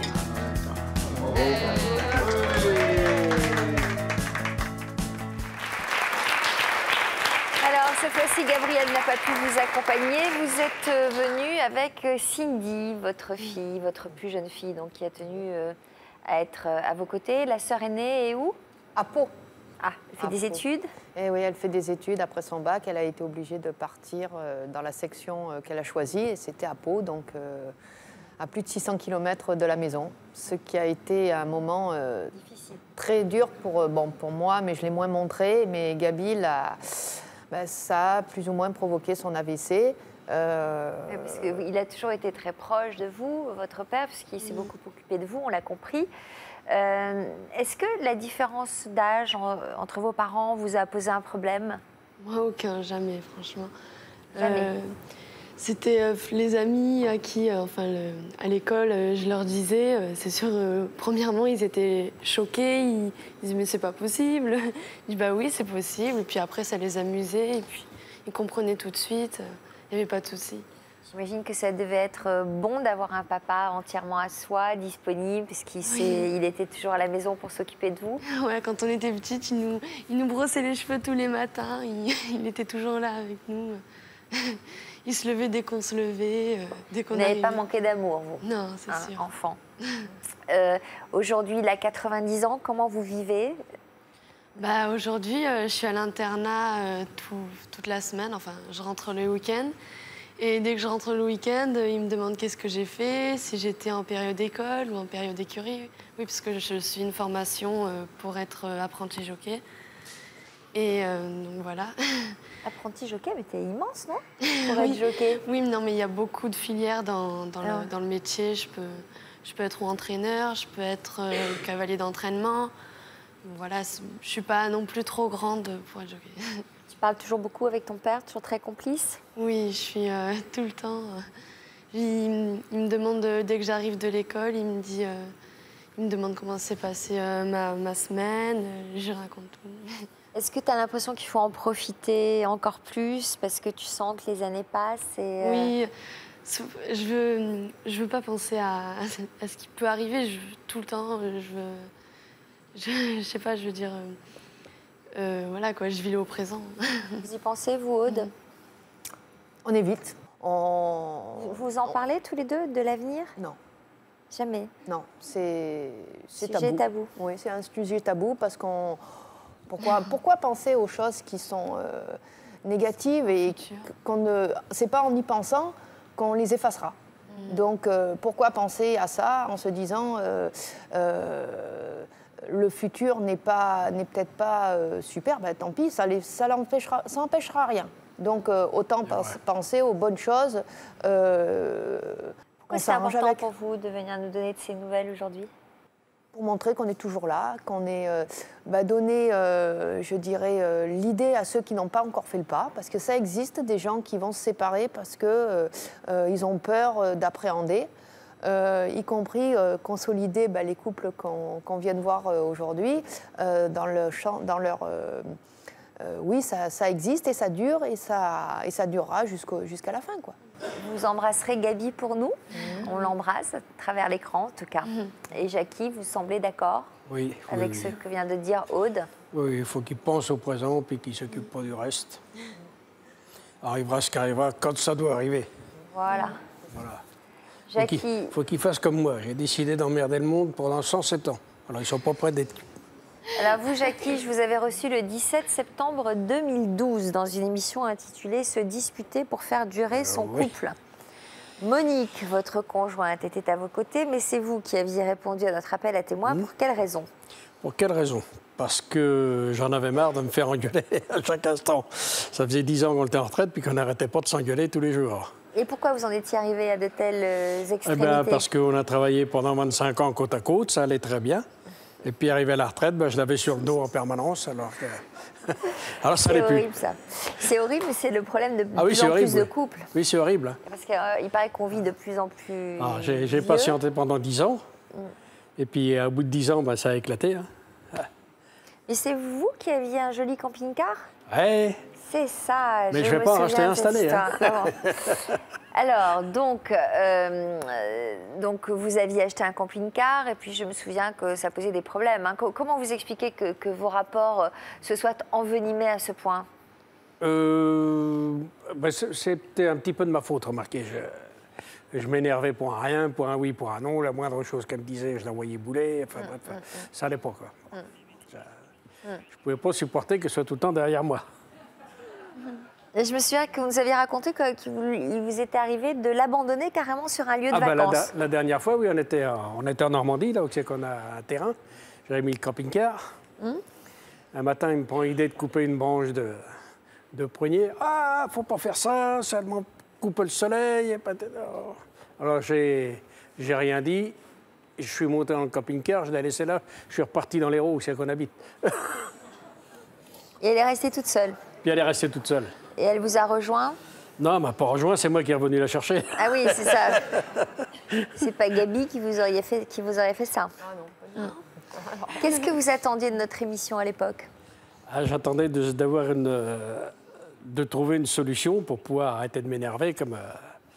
Alors, bon, j'avais Madame Frédéric qui m'avait dit faut parler, vous parlez pas assez, faut... Madame Frédéric.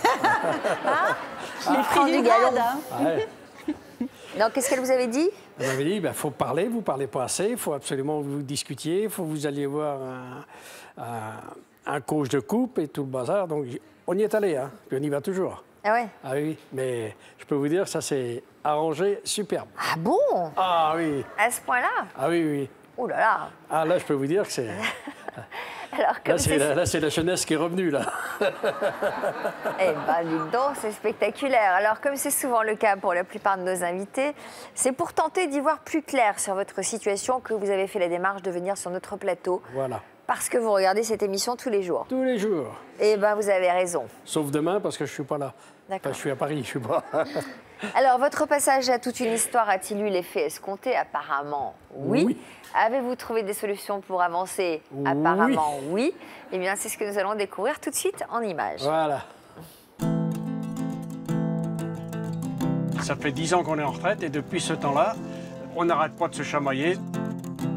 Il y a un peu plus d'1 an, Jackie était venu nous parler de ses querelles quotidiennes avec sa femme Monique. Depuis 10 ans, on n'arrête pas. Tout de suite, un petit rien qu'elle me dit, si elle me le dit pas comme je voudrais qu'elle me le dise, eh bien, bloum, je pars en flèche et c'est fini, quoi, ça. À la retraite, Monique et Jackie avaient espéré profiter sereinement de leur temps libre. Mais un déferlement de reproches et de disputes rythmait leur vie. Elle m'a fait des petits tas partout, il faut encore que je ramasse tout. Mais tout n'est pas pressé, il ne s'agit pas de tout faire dans la minute. Mais t'énerve pas, commence pas à t'énerver. Eh, puis t'es en chaussons, encore le plus triste. Oui, et puis après, oh, tu me casses les pieds. Non, mais là, j'ai dit, tu sais pas, puisque c'est ça. Je vais pas me faire engueuler pendant 2 mois et demi quand on est en Normandie. Je reprends le camping-car, je rentre là-bas. Puis je suis reparti dans l'Hérault. Et elle? Elle est restée là en Normandie, dans son bâtiment. Donc, vous n'y allez pas de main morte, quand même. Ça vous fait de la peine? Oui, parce qu'on est en retraite, c'est pas pour s'engueuler. Monique était elle aussi venue sur notre plateau pour nous donner sa vision des choses. Est-ce que vous avez une attente commune de la retraite? Ah non, j'ai jamais posé cette question. Non, puis mon mari dit, moi je suis en retraite, ben, je me repose.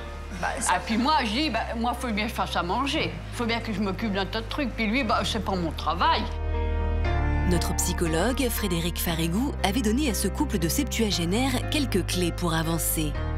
Il faut que chacun se remette en question. Effectivement, vous, peut-être pas monter dans les tours tout de suite, mais vous aussi, moins chercher à contrôler Jackie. Est-ce que vous seriez prêt à vous quitter? Non. Ah bah non. Je suis prêt à faire une thérapie de couple pour pouvoir trouver une solution à mes problèmes. C'est à Agde que nous retrouvons Monique et Jackie, 1 an après l'émission. Le couple profite aujourd'hui plus sereinement de sa vie de retraité. Ah, tu veux me la rencontrer? Oui, tiens, je t'ai ramené une petite surprise, je t'ai ramené des fleurs. Merci, elles sont jolies, hein, disons. Ça fait longtemps que tu m'en avais pas offert, finalement. Ah, ça fait un moment, oui. Oui, donc je te remercie. J'espère que ça te fait plaisir. Ouais, elles sont belles. Je vais aller faire le petit déjeuner. Oui, bah ok, vas-y. Comme d'habitude, le thé, bien noir. Comme d'habitude, comme tu le fais maintenant. Comme je le fais maintenant, bon. Plus à l'écoute, Jackie prend désormais des initiatives et ne manque pas une occasion d'être aux petits soins pour sa femme. J'ai l'impression que ça va quand même beaucoup mieux parce que du fait qu'avant, tu passais pas ton temps entièrement au canapé. Mais enfin, dans les années qui seraient venues, je suis sûre que t'en bougeais plus. C'est vrai que je m'investis beaucoup plus dans la maison. Je fais beaucoup plus de choses. J'ai pris conscience qu'il fallait que je mette un peu d'eau dans mon vin. T'es moins sur mon dos. Et ça va déjà mieux. Mais à partir du moment que je sens dans toi que tu le fais avec cœur, eh bien, je n'ai plus la même attitude. C'est vrai aussi. Tu fais plus attention. C'est vrai aussi. Tu le fais avec amour. Mais on a mis chacun du vin dans faire quelque chose avec amour, c'est le faire comme il faut. C'est bien parti, donc il faut quand même qu'on finisse nos jours paisibles. Hein. Bah oui, parce que finalement... C'était mal parti, notre affaire. Hein. Mais si le couple en est là aujourd'hui, c'est grâce à la démarche de Jackie qui a su réagir à temps. Après l'émission, j'ai déjà pris conscience qu'il fallait que je fasse une thérapie de couple. Chose qu'on est en train de faire depuis 1 an, et ça a changé énormément de choses. On sent qu'il y a de l'amélioration énorme. Bon, on arrive à parler ensemble, on fait des courses ensemble, on fait des trucs ensemble, et puis on parle, chose que je ne faisais pas avant, je ne parlais pas. Monique et Jackie ont trouvé leur rythme de croisière. Quelques activités en solo, mais le couple se plaît aussi à partager un maximum de moments. Bon, ça y est, j'ai fini la vaisselle. As-tu besoin d'un coup de main? Bon, ben c'est bien, oui. Ben, écoute, je fasse. Je vais te faire voir ici. Tu vas faire ça, c'est plus... Ah, bah oui, je vais te faire le pot. Le travail, c'est la santé. Jackie, aujourd'hui, il est quand même plus à l'écoute de ce que je lui dis. Mais on voit qu'il s'intéresse. Alors ça, c'est important. Je suis fière du changement de Jackie. De toute façon, lui, il doit même être mieux dans sa peau. Hein. Donc c'est plus agréable. Hein. Ça va, tu t'en sors? Oui, impeccable, ça va, ça marche. Hein, c'est quand même mieux de faire ça. Ah, c'est quand même mieux à 2, hein. Ah, bah oui, quand même. Hein. À nouveau complices, ils se sont même trouvés une passion commune qu'ils partagent chaque jeudi, la danse.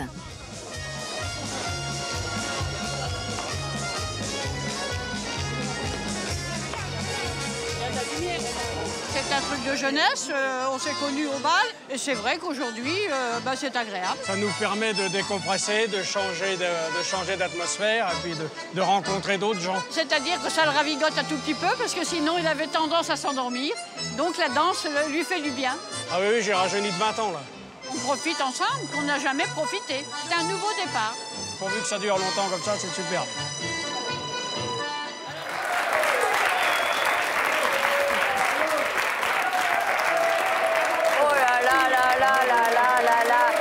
Jackie fait un triomphe, mesdames et messieurs. Vous faites un triomphe, bravo. Voyez, hein. Vous savez pourquoi? Non. Parce que vous avez eu l'intelligence de savoir vous remettre en question. Ah ben il a fallu. Hein. Et ça, c'est pas donné à tous les maris. Et c'est vraiment intelligent. Non mais il a fallu, hein, de toute façon. Qu'est-ce que vous en pensez, Monique? Ah oui, mais c'est vrai, hein, de toute façon. Mais il fallait trouver le moment, le déclic. Hein. Ouais. En tout cas, chapeau, hein, parce que franchement, c'est oui, surtout que votre émission, avant, je la critiquais. Hein. Ah oui. Vous la critiquez? Parce que il ne comprenait pas. Qui l'a regardé, l'émission? C'était vous, Monique? Moi. Oui. Voilà. Et vous la regardiez contre... Non, jamais je disais ceux qui vont là-bas, c'est de la rigolade, c'est de la gnognotte. Ouais, c'est de la gnognotte. Voilà. Mais il a fallu qu'il fasse 1000 km pour revenir, pour dire je vais téléphoner, enfin, dans les semaines qui ont passé. Ouais. Quant à moi, je n'avais même pas pensé du tout. Ouais. Donc, en fait, cet homme-là, il vous a surpris, hein, quand même, beaucoup. Oui, quand même. Oui. Oui. J'ai l'impression que vous êtes retombée amoureuse comme au premier jour. Oui. Oui. Monique, parce qu'elle est pudique, Monique. Elle va peut-être pas l'avouer, mais... Mais le coup du dancing, là, quand même, ça vous a fait plaisir. Oui, c'est très bien, ma foi. On a même été en Normandie aussi, au dancing. Si, ça fait du bien. Mais je pense qu'il lui fallait ça aussi, pour le stimuler. Parce que sinon, il serait resté dans le fauteuil, comme je disais tout à l'heure. Il n'aurait pas bougé, puis ça aurait été de pire en pire. Alors que là, tout d'un coup, vous avez des activités communes, le jardinage, la danse. Le cinéma le dimanche. Le dimanche, quand le... Alors, donc, le jeudi, c'est dancing. Le dimanche, c'est cinéma. Non, souvent, c'est cinéma. Le jardinage, c'est quel jour? C'est le jour du temps, suivant le temps. Quand il fait bon. Quand il fait bon. Donc, tout est bien organisé comme ça. Tout est bien organisé. Le mardi, c'est ravioli. Il y a des courses. Les courses, faites quoi le mardi? Le mardi, il n'y a rien de spécial, à part des rendez-vous. Des fois, il y a des rendez-vous, toubib, chirurgien, tas de trucs. Il y a toujours des fois quelque chose à faire quand même. Hein. Mais tous les après-midi, après votre émission quand même, nous allons faire un tour. Il y a le coach aussi. Il y a une journée de la semaine, il y a le coach. Le coach. Le coach de couple. Oui, pour Ah ben non, parce que vous y allez une fois par semaine. Ah oui, pratiquement, oui. C'est énorme, mais vous avez... Chacun notre tour, et puis une semaine, on y va tous les deux ensemble, parce qu'il nous prend une fois un, une fois l'autre, et une fois le couple. Et vous avez encore des trucs à vous dire? Enfin, je veux dire, à échanger? Non, mais on est en train d'essayer d'arranger tout. Mais je pense que parce qu'il dit que c'est pas fini. Ah. Il dit que c'est pas fini encore, il y a encore à améliorer. Il y a encore des trucs à arranger? Encore des trucs à améliorer, qu'il a dit, alors bon. Dans du vieux, on fait pas du neuf tout de suite. Hein. Non. Bon, il ne faut pas non plus remuer trop la... Ah non, mais lui, il a été voir loin. Hein. Ah oui? Oula, il a été depuis l'enfance. Ah oui, jusqu'à maintenant, je vous dis qu'il a... Et parce que là, il paraît que la cocotte... Il a secoué le cocotier. Hein. Bon, enfin, tout va bien. Enfin, ça fait du bien. Voilà. Et alors, donc, après notre émission, qu'est-ce que vous faites? La sieste? Une petite non, sieste? Non, non. Après votre émission, on s'arrange toujours de faire des courses. Hein. Ah, vous allez faire un tour? 1 heure, 1 heure et demie. Moi, je fais la sieste entre 1 heure, que je mets les informations. C'est sympa, vous endormez jusqu'à l'arrivée de votre émission. Alors, en principe, je me réveille à 2h moins 10. D'accord. Sans mettre le réveil. Il n'y a pas besoin de mettre de réveil. Je crois que c'est là-haut, c'est 2h moins 10, je suis réveillé. Très bien. Ça, c'est une moins bonne nouvelle pour Élise Lucet, voilà. Mais moi, ça me convient très bien. Ça vous convient bien, hein? Ouais. Alors, avant, on regardait jusqu'à 3h, 15h. Ouais. Mais aujourd'hui, on regarde jusqu'à 15h30. Jusqu'à 15h30. Donc on prend une demi-heure de plus. Ah oui. Bah oui, tant pis. Je vous regarderai bien dans votre émission du matin, mais je ne vais plus bouger du canapé après.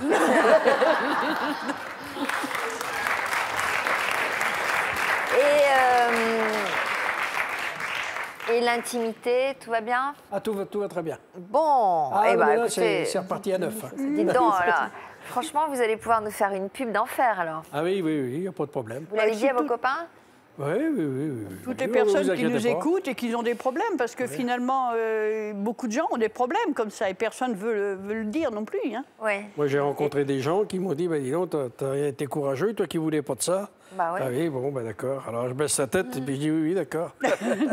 Non, mais c'est vrai, non seulement vous avez été courageux, mais je trouve que de se remettre en question à votre âge, il le fallait de toute façon. Hein. Ouais.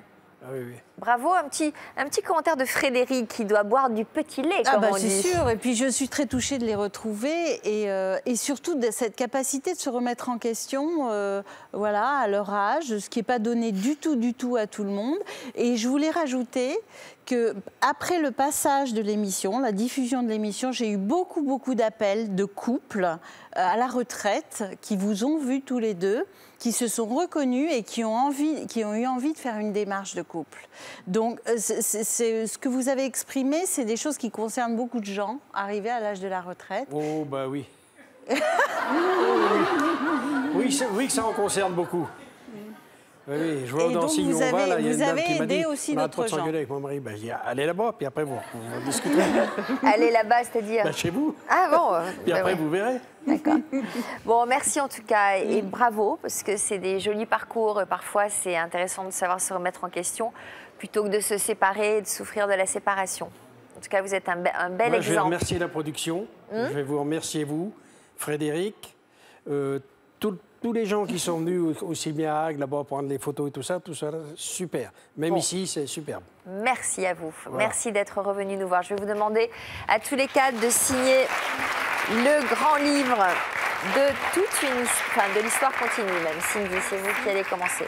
Bon, en tout cas, Jackie, vous arrivez dans le top 5 des invités les plus applaudis sur le plateau de l'histoire continue. Gros fan club. Merci à tous pour votre confiance et votre fidélité. C'est nous qui vous remercions. Je vous en prie, Jackie. Tous. Merci. À bientôt pour d'autres témoignages. Voilà. Tout de suite. Je vous reverrai à Deauville. Ah bon, d'accord. Bon, très bien. À Deauville tout de suite. C'est tout ? Je vous reverrai chez le poissonnier à Deauville. Ok, c'est vrai. C'est bon, je peux conclure là ? Vous y allez chez le poissonnier à Deauville ? Oui, je vais chez le poissonnier de Ville. C'est ma petite fille qui vous sert là-bas. Ah bon ? Très bien. Bon, je peux conclure là ou pas ? Vous pouvez y aller. Allez, je ne vais pas vous emmener au dancing, il n'y en a pas là. Il y en a peut-être un sur le plateau. Bon, tout de suite, le sommaire de notre prochaine émission. Bon après-midi sur France 2, merci.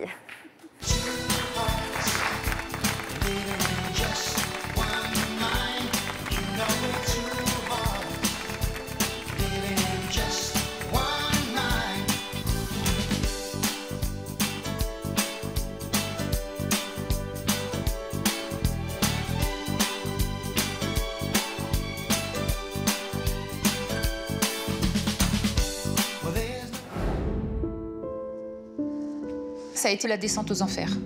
C'est une immense douleur. J'ai décidé d'arrêter de vivre. Du jour au lendemain, la maladie s'est immiscée dans leur vie. J'avais un cancer. Vous aviez accepté l'idée de votre mort? Oui, j'ai appelé le papa de mon concubin, puis là, je lui ai fait mon testament par téléphone. Mais contre toute attente, tomber malade les a sauvés. Le cancer m'a en quelque sorte sauvé la vie. Il m'a fait prendre conscience que j'existais et il m'a redonné l'envie de me battre. Votre première séance de chimio, vous en gardez quel souvenir? Un miracle. Là, tout redevient possible. Il y a un déclic, vous prenez conscience que vous existez. Vous vous dites, ben là, c'est un miracle. Je suis là. Et finalement, frôler la mort a été pour elle une renaissance. Toutes les portes les unes derrière les autres, on a l'impression qu'elles vont s'ouvrir. Il faut vivre. Je vais vivre, je vis très bien, voilà. Tout est bien, tout est beau maintenant.